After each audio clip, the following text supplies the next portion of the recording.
দেখতে পাচ্ছি ওরে বাবা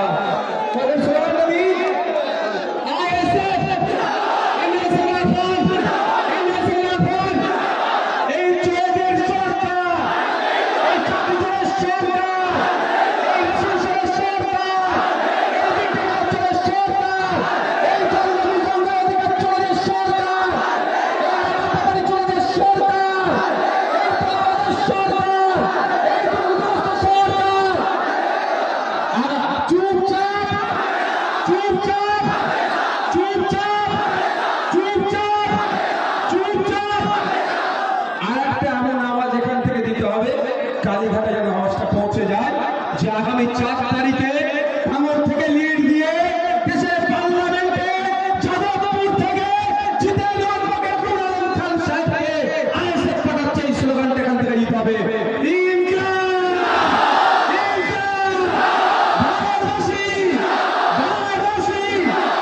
সকলে ভালো। আমি বলতে চাই যারা বসে আছি আমরা নেতা নয়, নেতা বানানো বুথে